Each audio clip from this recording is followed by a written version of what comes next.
Hello and welcome to the Outdoors Station for this, a review I suppose of the 2013 TGO Challenge which took place in May 2013. Now it's November as I record this, and there's been numerous reasons for the delay.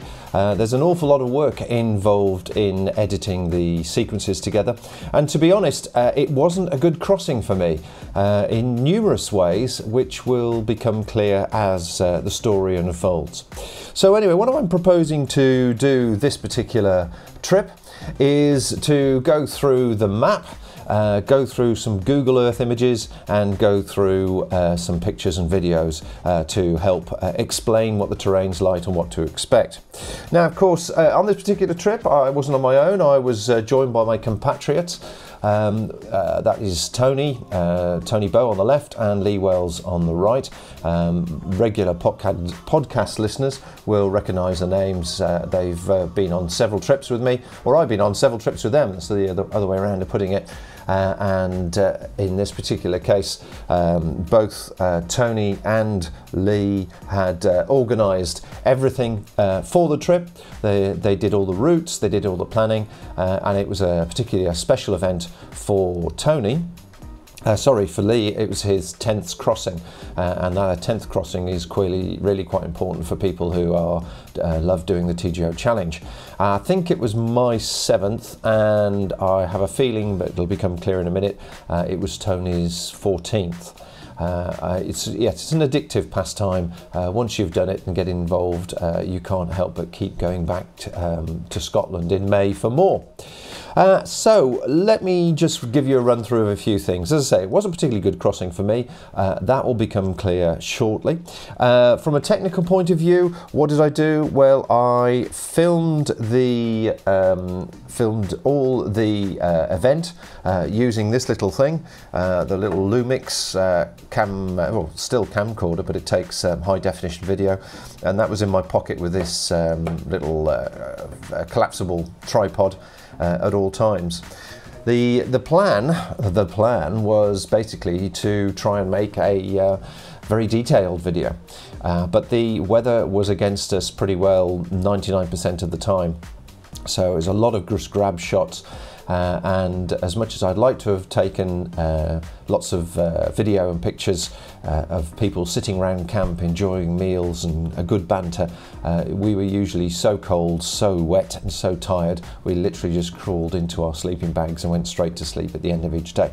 But as I say, the video will explain more as it evolves. So first of all, let's just have a look at, make sure I've got the button right, here we go. Let's have a look at the map and see the route that we took for the first day. Now, the first couple of days I've got two types of videos to show you, a morning and the afternoon, and then as the week unfolds it was literally what you could get from the video.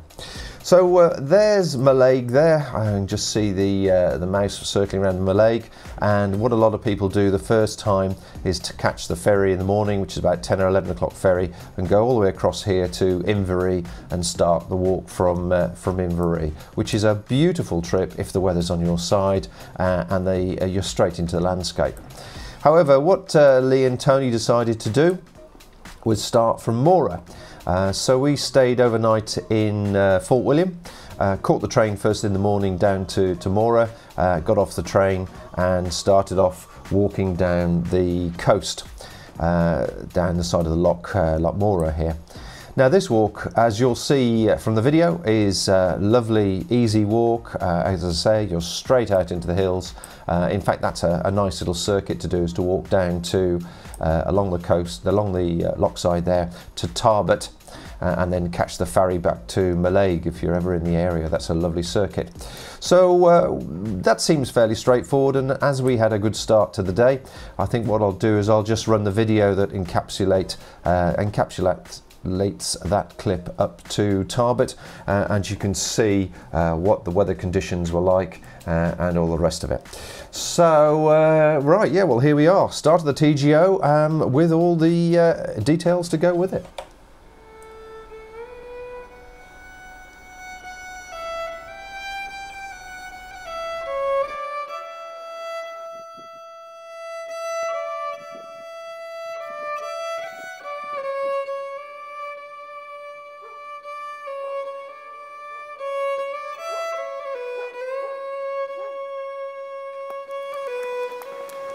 It's Friday the 10th of May 2013 and it is the beginning of the 34th Rab TGO challenge, and I'm currently leaving Mora, which is the last stop before Mallaig up on the west coast of Scotland, and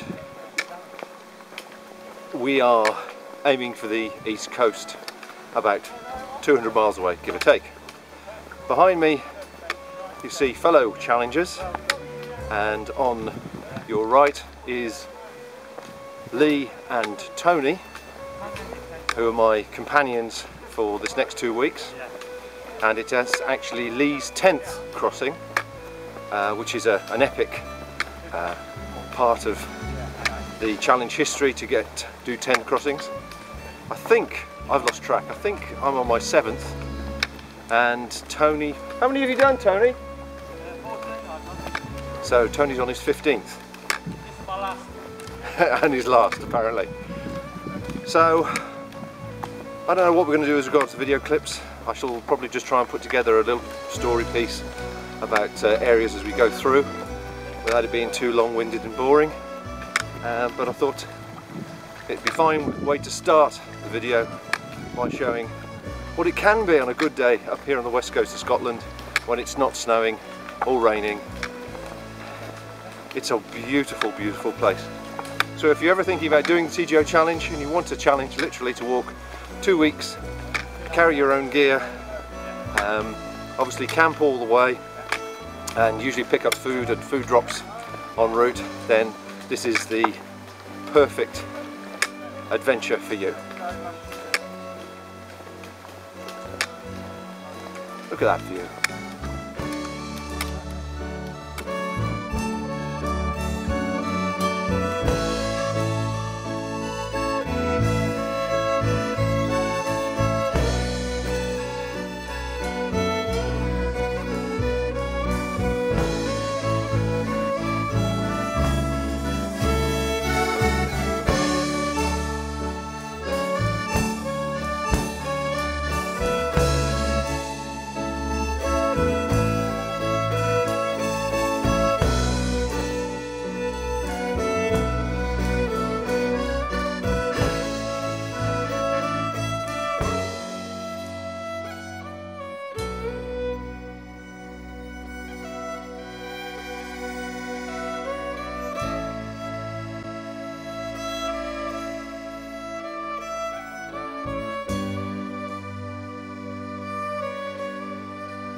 And there you have us heading up to the first climb out of Tarbert.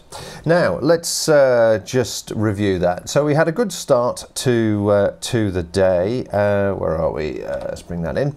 So we had a good start to the day. We headed down to Tarbert there, which has got a sort of a bothy and a guy that sort of looks after it, who's a real character of the hills. So we had a nice brew with him, and it was a good start. It's, you know, the spirits were up, everybody's got a bounce in their step, everybody feels good and ready to rock and roll, literally, in heading into the hills. So as you come out of Tarbert, the idea, our route was to pop out of here, climb the top, find the ridge, walk along the ridge, and then head down to Oban Bothy, which is this one here. I think you can see that, yeah. It didn't quite work out that way. This particular area, as the next video clip will show, is an absolute sod for navigation and trying to get across But also the weather turned against us. It really was the start of a lot of poor weather, which pretty well maintained for most of the crossing actually, and obviously caused a few problems along route. As I say, I'll explain more a bit later on. To give you an idea of what that land actually looks like, let's have a look at Google Earth there. And there it is there. You can see it's pretty hard navigating. We came up just over on the left hand side where the mouse is there. We came up this section, and the thing is, whether you've got these diagonal ridges going across the top, it makes navigating very awkward because we're actually trying to go across left to right. But in actual fact, the visibility came down. We tried to navigate as best we could with GPSs and maps, and we were all over the place. We probably zigzagged across the top of here, which ended up, sadly, of us not getting very far. Literally, what's that? 1, 2, 3, 4, 5, 6 kilometers possibly, and we ended up having to camp high up on the ridge, just in a place that we could find really, for 3 tents. But anyway, I think what I'll probably do is I'll run this next video clip. It has a little bit of commentary on it, and you can get more idea of what the conditions were like, and how quickly it sapped our spirits, to say the least. So let's pick it up from Tarbert.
So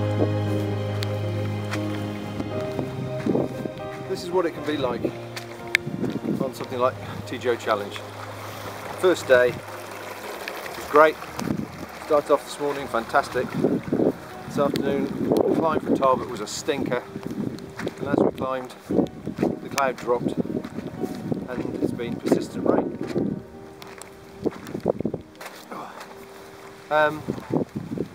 It's one of those days where we were really navigating on compass, map and occasional GPS just to confirm where we are. Visibility is 100 metres, and although we're wearing waterproofs and it is raining, it's very humid.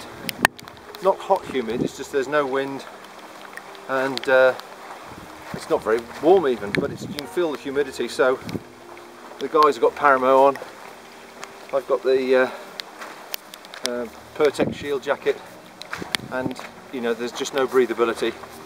We're all soaked inside from perspiration. But as you can probably see around me, it's these are sort of conditions you have to expect and be able to deal with as much enthusiasm as you can muster. It's gone 4 o'clock now, 4:30.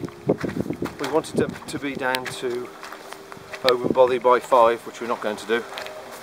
So it could be a 7 o'clock finish, which is quite late for the first day.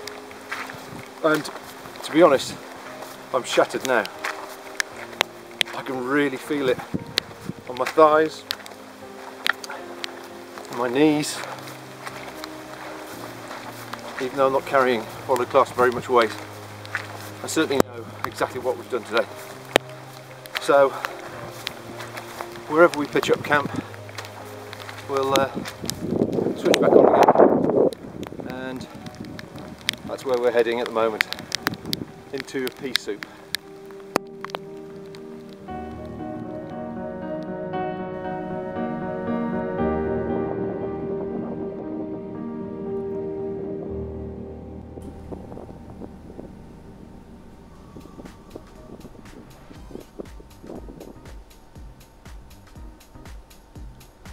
Not the best camping spot in the world, but it was most appreciated.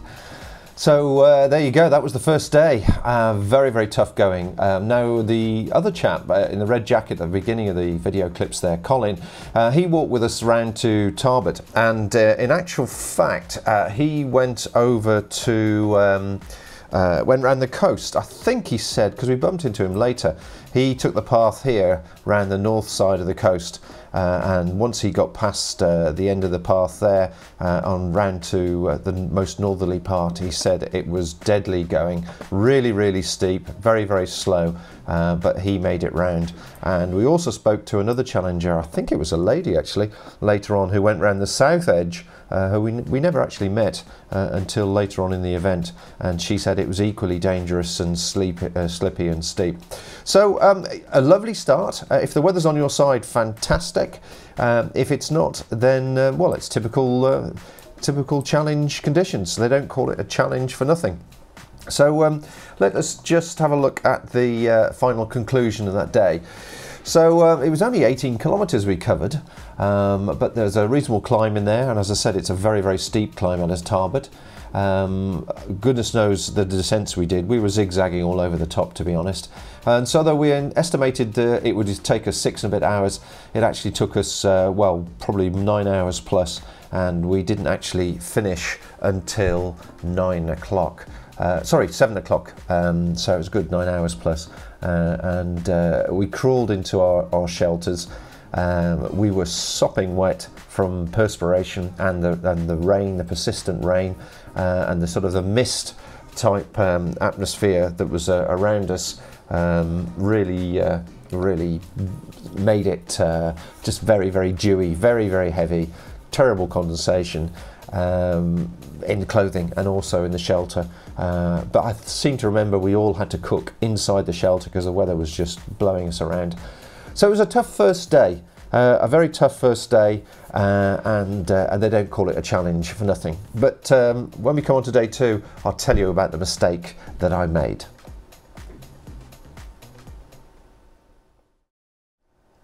So that was end of day 1. Now, I was using Innovate Rock Light shoes, which as many people know isn't a waterproof shoe, it's an approach shoe. The advantage to that is you get fantastic grip, they're extremely light, and I've found for over the years since I've used them, I've never had any blisters with them. However, you have to look after your feet, and the first mistake I made, and I made it at the end of this particular day or the beginning of day 2, was I didn't clean out the footbeds and my socks. So what tends to happen, because it's a fine mesh that's actually on the shoe itself, obviously the water, because we're walking through peaty water all the time, builds up a lot of very, very fine grit, which gets in the ball of the footbed, where the ball of your foot is. And what you have to do is at the end of each day or the beginning of the next, presumably the end of each day is actually easier, is take the shoes to a stream, take the footbed out, wash the footbed out, obviously wash your socks as well and get as much grit out as possible. Otherwise you get blisters. And guess what? Over the next few days I got lots of blisters, all because the first couple of days I was too lazy and I had forgotten, but I was really too lazy and too tired to clean out my footbeds. So that's a tip there, that if you use approach shoes, always, but always clean your shoes out at the end of each day. The other thing is I also use Gerwool foot cream, which is a great barrier cream for protecting the feet during the day, and then the refreshing balm at night, which refreshes the feet as well. So generally, in the 6-7 years that I've been doing it, never had a problem. This particular crossing, I had a problem. Now, the other thing that affected me was also my mind was elsewhere. I really wasn't mentally or physically prepared for this particular challenge.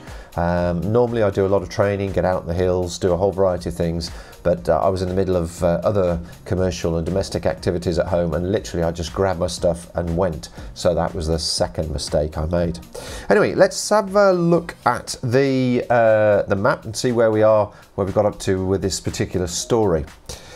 Okay, so Oban Bothy is down here. I'm just circling it with a mouse there.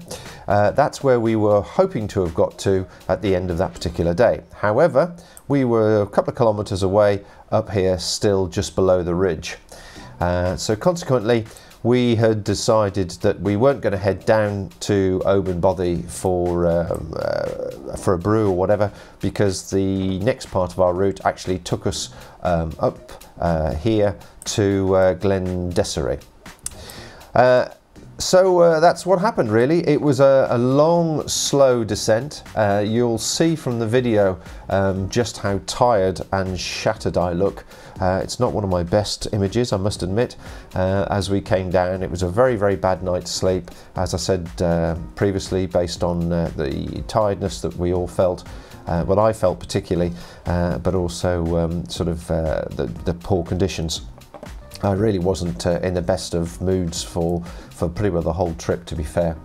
So the next video clip I was going to show you is the morning where we went through here, headed up towards Glen Desiree. Not a bad walk, just very, very wet underfoot, and then we stopped for a bite to eat just north of the Achul Bothy, which is just here.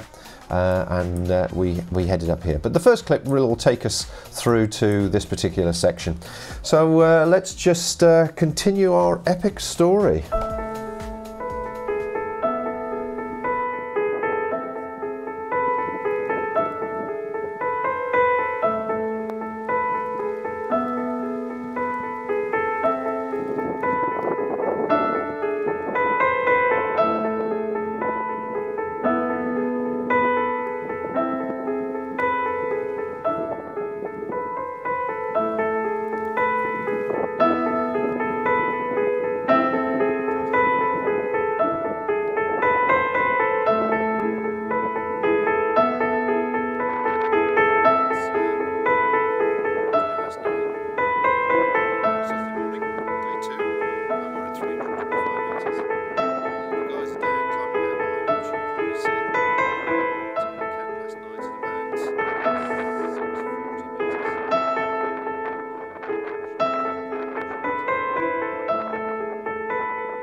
Well, as you can see, we had all our waterproof clothing on, and if you watch these videos all the way through, keep an eye on when they actually come off, because I think there's only one day we actually removed them to do any walking.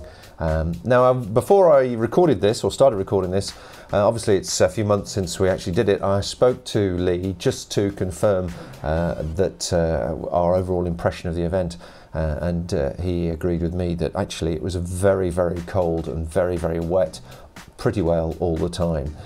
So even there's a few sunny clips that we'll see in the video, we're always wrapped up, and I seem to remember always having all my layers on. Actually, I had my insulation layer on as well. Anyway, let's come back to the afternoon of that particular day. Let's go back to the map. So here we are. We've arrived down at Glen Desiree, just north of the bothy. There's a cool bothy there. If you want to have a look at that as Google Maps, there it is there. The bothy's just, where are we? There's the bothy. The very, very boggy ground in front of it. You have to be very careful the way you come out of that bothy. A lot of people ignore this road, but actual fact, if you don't and you head across here, all this land is incredibly boggy. Anyway, back to the map. So what we were doing, well, we were going from here and heading to Kinbreek bothy. So well, after a bite to eat and a bit of rest, actually the sun did come out for a short period of time. We went from Glen Desiree a bit further down the road till we found the track to take us over the top here to Kinbreek bothy, which is another bothy there. Let's go back to the Google Maps, see if I can track this one. So it's along there. I think it's up there, is it? No, I'll come back to that in a bit. Find that in a second. So, but it was a brighter afternoon. The weather picked up, spirits picked up accordingly, and consequently, the mood was lifted.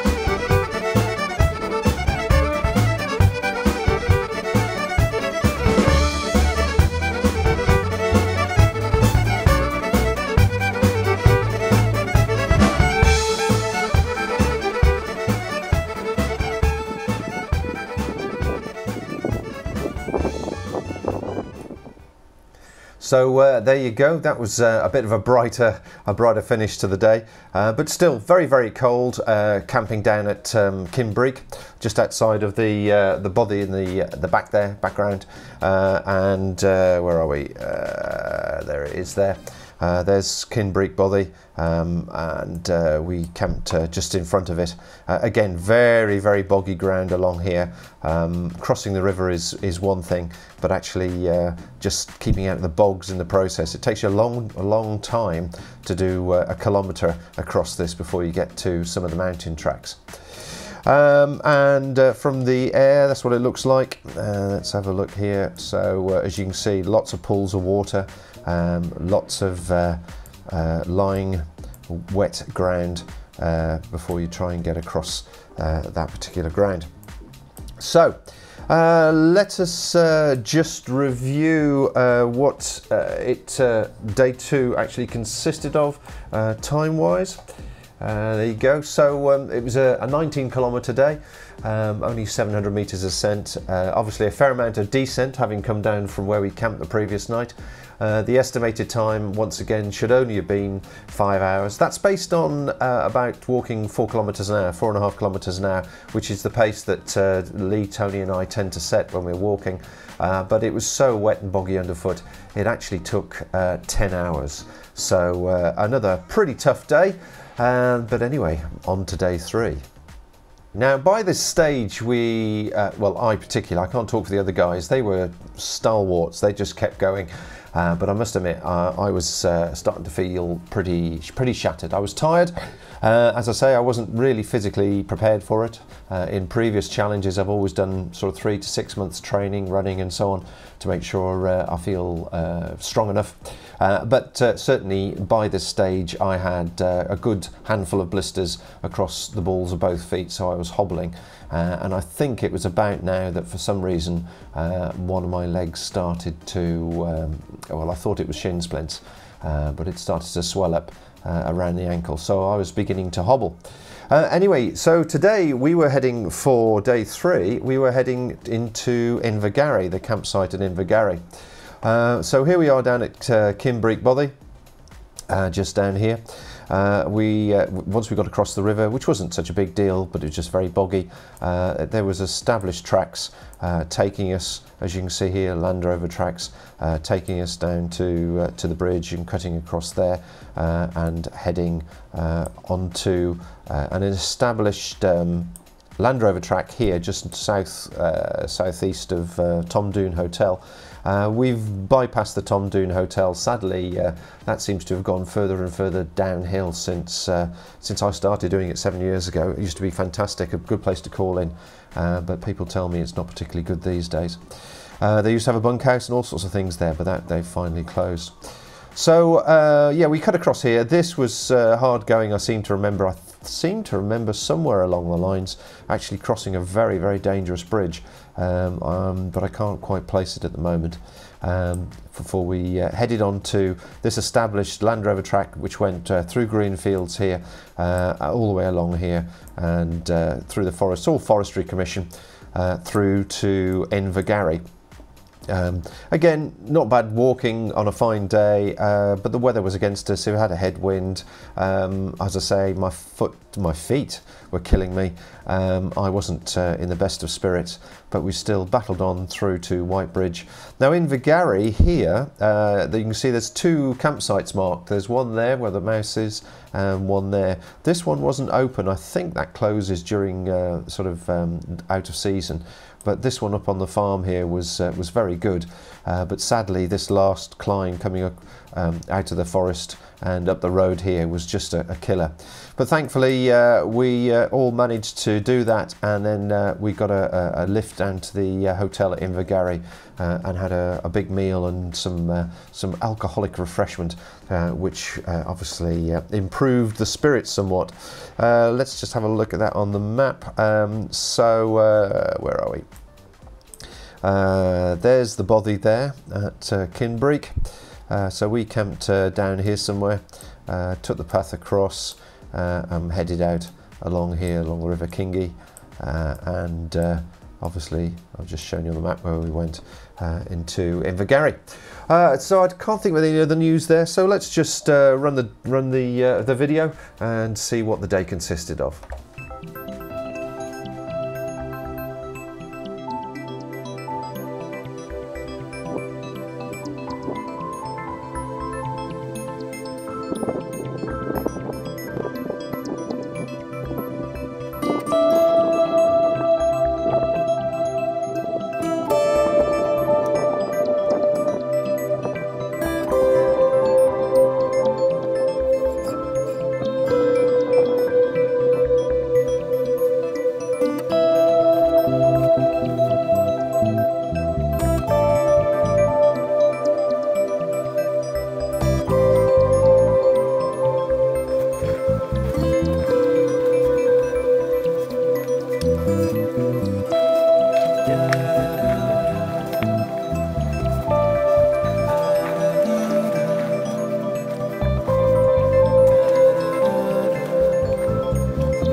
And there's the track that goes through the Forestry Commission, complete with hairy coos. So there you are, that's day 3, and I remember not being particularly brilliant. It was definitely going downhill, and things actually got worse for day 4. So let's just have a recap of day 3. There you go. Okay, so day 3, big day as you can see, 33 kilometres. That's a fair number of miles. With 800 metres ascent, 800 descent, so fairly undulating. Estimated time 8 hours, due to circumstances, the weather conditions took 12 hours. In fact, that last bit where you saw me walking over on Lee in front of me, walking through the boggy water, we had several hours of that, and that was just demoralising, up to knee deep in places. But that's Scotland for you, and they don't call it a challenge for nothing. So, on to day 4. Now, day 4 was a short day.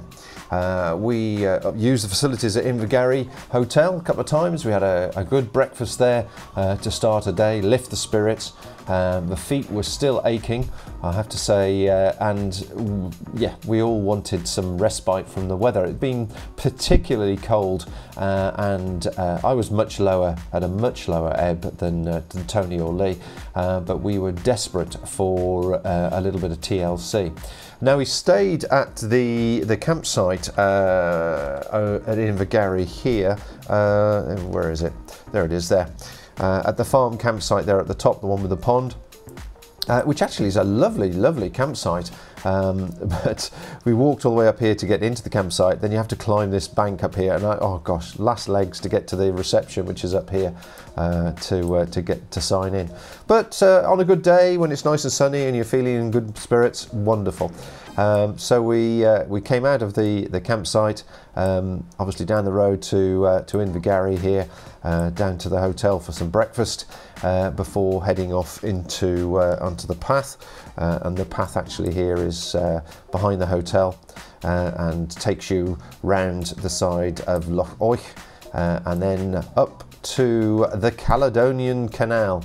Now, I've walked along the Caledonian Canal I think 3 times, and every time it is a wind tunnel.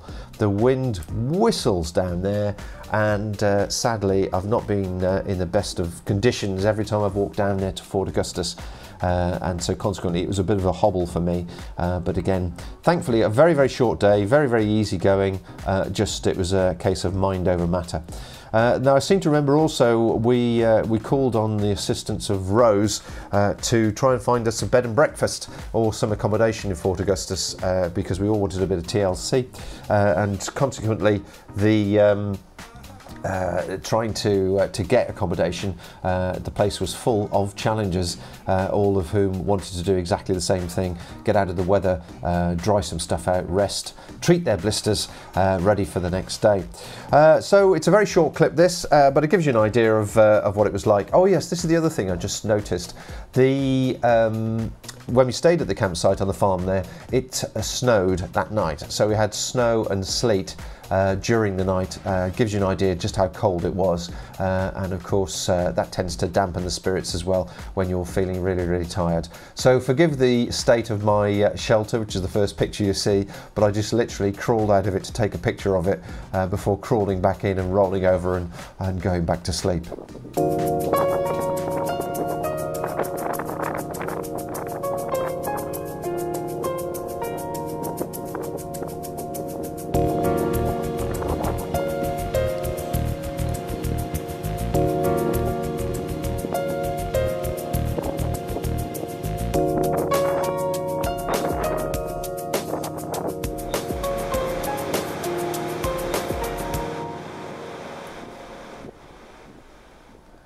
So yeah, there you are, Fort Augustus at its best. Just a quick walk down the road.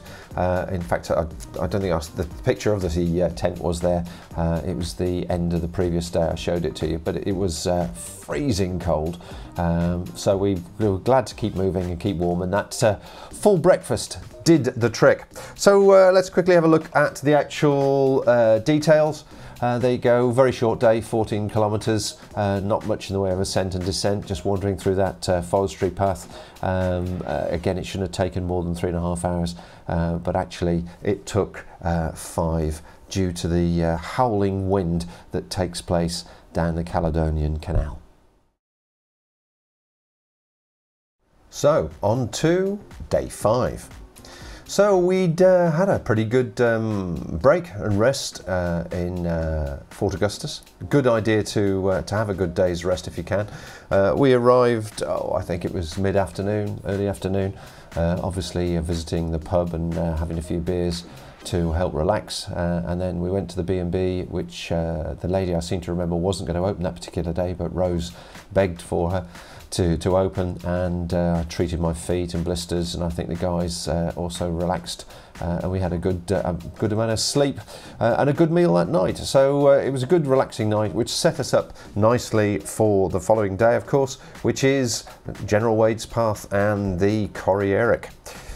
So there's the Fort Augustus, and you head out of Fort Augustus and you start the Corrieyairack Pass.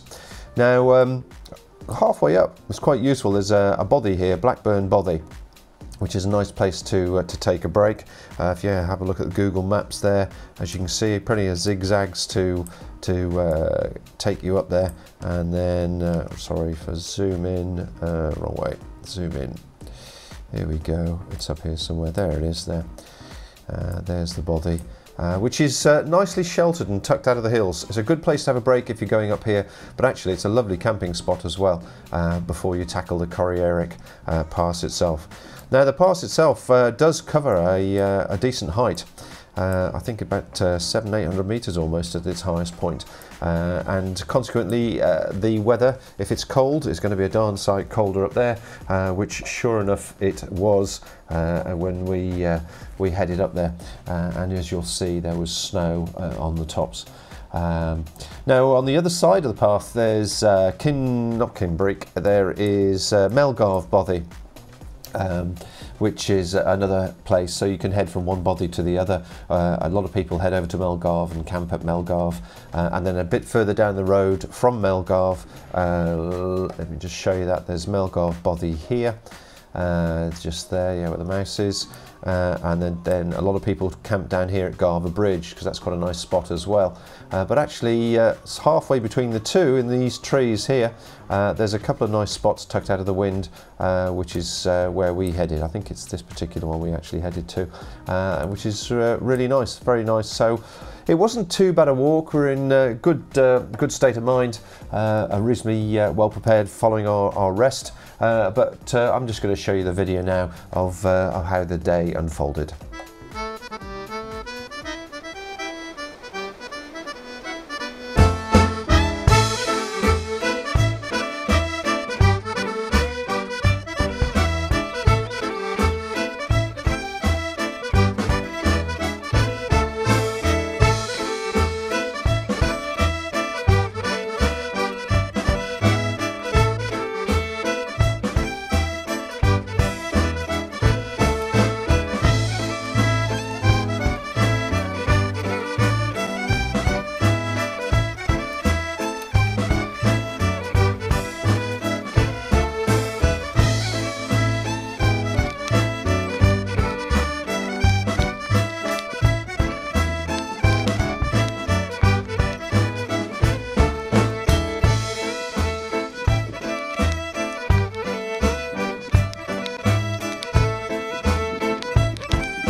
And there you have it. That was quite a good camping spot as well, and the weather treated us nicely that night.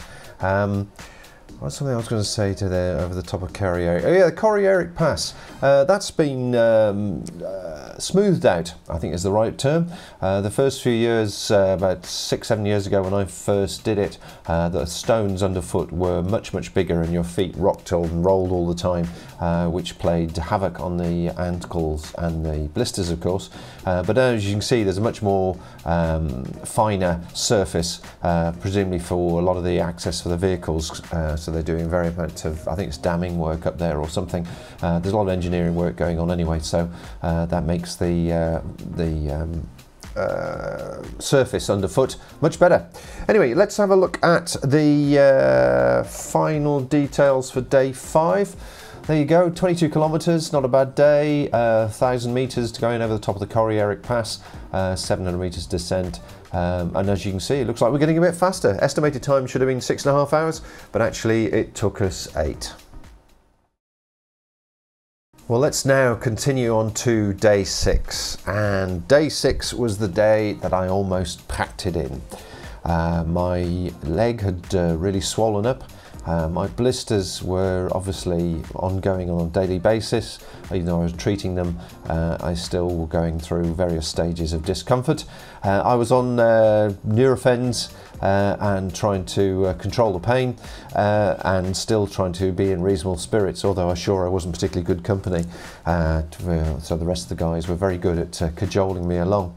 But I specifically remember this day because we called into the Monolith Hotel, and I sat there with quite a few other challenges actually that had turned up, the names of which escape me at the moment, and I really felt very low. So it happens to all of us. Anyway, let's have a quick look at the route. There you go. So we started off in our little spot there down by the river. There's a lot of road walking, which didn't obviously help the feet very much. There's not much you can do here. Actually, before I've been to Garver Bridge and headed northeast and gone over the top of the Monolith that way, which wasn't too bad a walk. But again, you've got to be very good on your navigating over the Monolith. So we went through Garver Bridge, which you'll see on the video, lots of road walking, and then we got down to here, which is the Monolith Hotel by this ruin. Now the Monolith Hotel had been turned into a bit of a trendy bar, to say the least. I think there were a couple of Australians that had bought it and run it, and they were obviously doing it much more upmarket.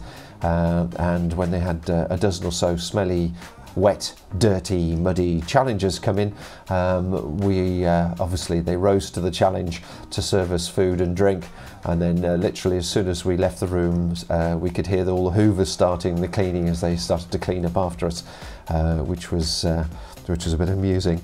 But naturally they did us well, and it was a good stopping point as well. It's a good halfway from where we were, and we were continuing across to the Bothy, which was again, as you can see, a lot of road walking here through Glentrum. The remains memorial at Glentrum, before we finally got onto this track here, Land Rover track and a footpath track, which took us up to this particular Bothy, and I have no idea how you pronounce it. But anyway, here's the video of the day, short and sweet.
So not too bad a day there.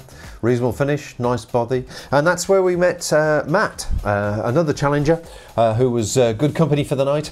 And in fact, we bumped into Matt on several occasions actually for the rest of the trip. We kept zigzagging, as is the way of the challenge. Yeah, everybody does this across Scotland and you keep bumping into people. And by the time you get to Montrose, you're all really good friends. So let us have a look at day 6 details. So there you go, distance covered 27 kilometres, so a reasonable day. Not much in the way of ascent or descent, and the hours probably actually a bit longer than the 8 hours we took as we stopped at the pub. So on to day 7. Now day 7 took us from this particular bothy that we'd spent the night to Aviemore. And in Aviemore we had pre-booked a night at the Cairngorms Hotel, which is a really fantastic venue, very welcoming. We've been there on different trips, the 3 of us actually before, and they serve an outstandingly good breakfast. But the most important part is no matter the condition that you're in, when you arrive in Aviemore, the Cairngorm Hotel really do look after you, and they've got no qualms over people with muddy feet, just as much as the more successful, salubrious visitor and tourist to the area. But while there, we made a discovery. We made a fantastic discovery, and something I'd recommend to anybody considering going over to Aviemore, and that is the band Tweed. You've seen this graphic appear on a few of the clips where we've used some of their music to add to the atmosphere, and they do what can be classed as up-tempo, upbeat rock meets Celtic music. And I have to say, in the bar at night, when we arrived there, I think it was, I can't remember what day it was now, maybe it was a Thursday, the Tweed were in residence, the bar was packed, we'd got a few pints of Guinness down us, and the whole place was jumping. They were fantastic company and a real good boost to the spirits, so I'm more than happy to give them a good plug. If you ever see Tweed playing when you're on the TGO challenge and walking across Scotland, or even if you're up in Aviemore, make sure you check them out. Really, really good fun. Anyway, let's have a look at the map. So here we are at this particular bothy here. Now, if to look at that from the air is there. Whoops, wrong way. Let's do it the other way. It's here somewhere. There it is there. Now well hidden in the landscape, and we came out of there and headed a bit further down to that's not how you pronounce it, Ruathan Barracks, but it's the abandoned barracks. You'll see it on the video. We walked past it. I think probably that was something to do with General Wade's Road again, before wandering a bit further down the road and heading into the forest towards Glenfeshie. And this particular walk, actually I've done this a couple of times, is a lovely walk down here. We get to this particular point and head north, but of course you're going to Ruathan Bothy, which is that one there in Glenfeshie. That is a beautiful place to camp, and a lot of travellers, a lot of TGO challengers do actually go through Glenfeshie, particularly to go to that particular bothy. So we got onto the path here. You'll see the sort of route we took. We bumped into Matt a couple of times, I seem to remember, as we headed north through Feshie Bridge, and then crawled out onto the road. I remember being on my hands and knees when I literally crawled up this road before getting into Aviemore and the Cairngorms Hotel. Anyway, here it is in all its glory.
So there you go, good promotion for Tweed there, who were excellent entertainers for that night, and we all needed it as well, and we had a really good night.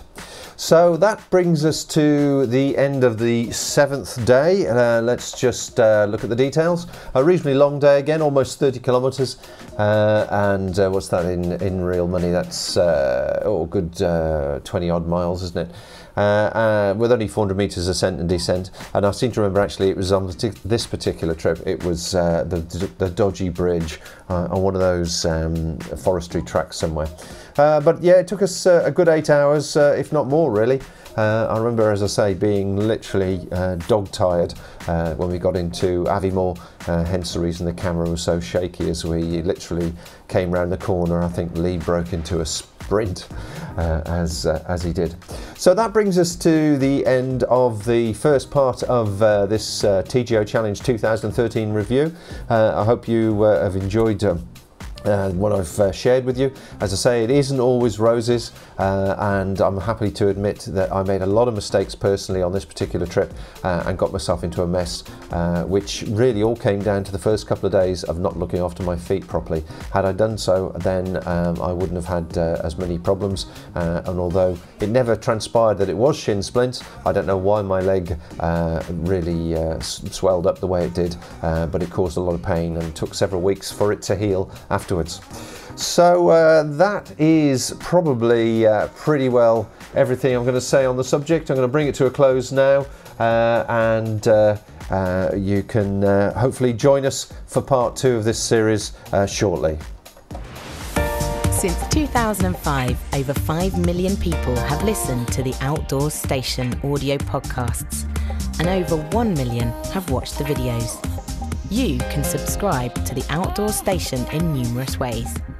Visit the website and select the link to your chosen social media network. The UK's only award-winning audio and video podcast service for the great outdoors.